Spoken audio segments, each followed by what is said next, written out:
Welcome everyone to this week's episode of Unrooted Men's Basketball Edition, and my guest for this week's show is none other than one of the juniors on the men's basketball team here at Menlo College, Colton Wirth. Colton, thanks so much for joining me on the show. Yeah, thanks for having me. You're very welcome. Now, I'm sure that you've already heard last week, Jared Wall, he kind of called you out on the show. He made the comment saying that he has better abs than you. What's your rebuttal to him? Yeah, we've had a lot of late night talks, and one of these has been about abs in general. And I think it just brings out his insecurities with his abs. But, I'm really glad he got the courage to talk about it. I think he's just asking for some help, generally, I think friends don't let friends skip ab day. So it's my duty to get us in the gym and start doing some abs, I guess. What is your preferred ab workout? Go with the ab wheel. You can never go wrong. That's true. That's a good point. And I like how you say friends don't let friends skip ab days. Is there anyone on the team who lets a friend skip leg day? I think that would be John Payne. John Payne is a big skip leg day type guy. So he's the upper body, but he's not so much the lower body. Yeah, definitely. But you, on the other hand, I know you don't skip leg day. No, not at all. You don't skip any days. That's not the Colton Wirth way. Now, tell me your backstory from growing up, because for the longest time here at Menlo, we've had you down as being from Redmond, Washington. And then this year you switch it up on us, you say Novato, California. I know you've spent some time at both, so why don't you tell me about where you've spent the majority of your life growing up? Yeah, I grew up for 16 years in the Seattle area, and then just got tired of the rain, simply said, and moved to California, and currently in Novato, where I see my family is. But, I'm still a big Seattle sports fan, especially Seahawks, And here it's big enemy territory for Seahawks fans, but luckily this year the Niners aren't much of they're pretty harmless, so it's been good on that front. But do you know who was a threat to you this season?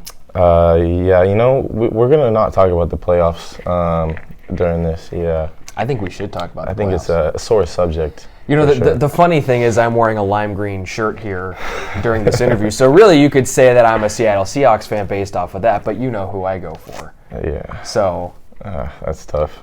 America's team, baby, and they knocked the Seattle Seahawks out of the playoffs. Didn't go much further after that, but that's okay. I got one up on Colton here, so I'll take that one at least for this season.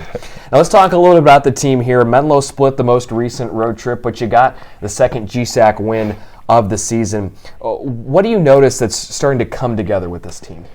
Yeah, I think we're all starting to buy into the system and realizing, what it takes to win. GSAC is a tough conference, and every game is really close. So it's all the little things that matter.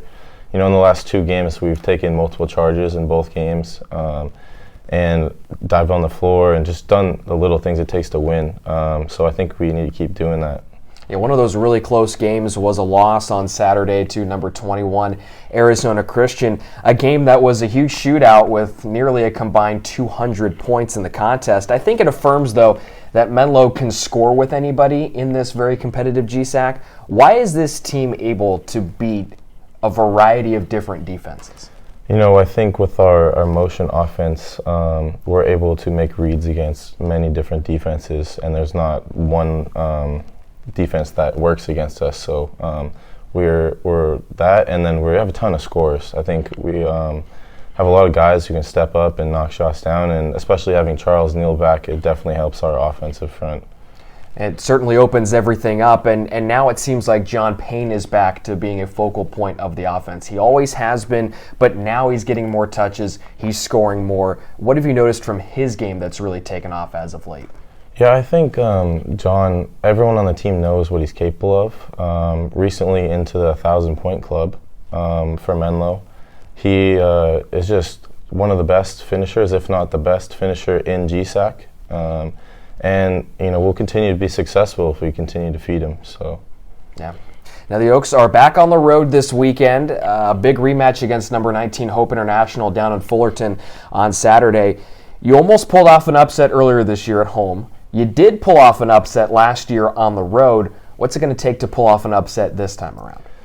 I think a lot of us still have the taste of that last loss to them at home in our mouth. And we're definitely looking forward to this matchup.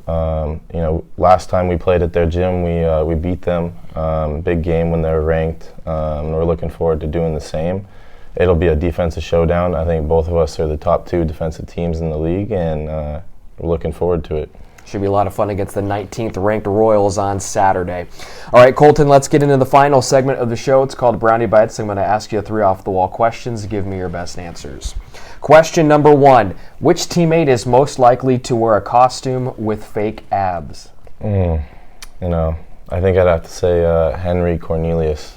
He deep down, I think he has a secret desire to be a bodybuilder. He's a senior, so once season's done, he's going to have a lot of free time. So I think he's definitely going to hit the weights hard, and he definitely wants, would be seen in those fake abs. Yeah, I mean, once he's no longer really working on that center's body, he can really start to chisel up. He's got big arms already as it is. He's got the foundation. He needs to get on the Colton Wirth ab plan, and maybe that'll happen. The ab wheel, yeah, huh? It's a team ab plan for sure. Get everybody on the same plan. Question number 2. Which teammate is prone to suffering the most black eyes? I don't have any teammate in mind, but I would say anyone who guards Peter Ropek, our center. I don't know what they teach in Czech Republic where he's from, but there's a lot of elbows being thrown down there when you're guarding him. So he's also tall, long, lanky. So, I mean, I kind of see where you're going with that. Yeah, there was a lot of black eyes that can be. Especially when you get someone who's undersized and the elbow then is right at You're just at elbow length. Oh, yeah. It's bad news. Yeah, nobody wants any part of that.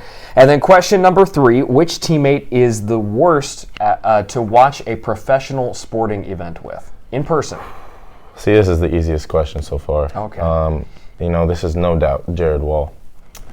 I don't think he's ever rooted for the losing team in his life. I think, he is just what you call a front runner or bandwagon, and just loves to root for whatever team I'm not rooting for, or root for whatever team's winning. So what's that?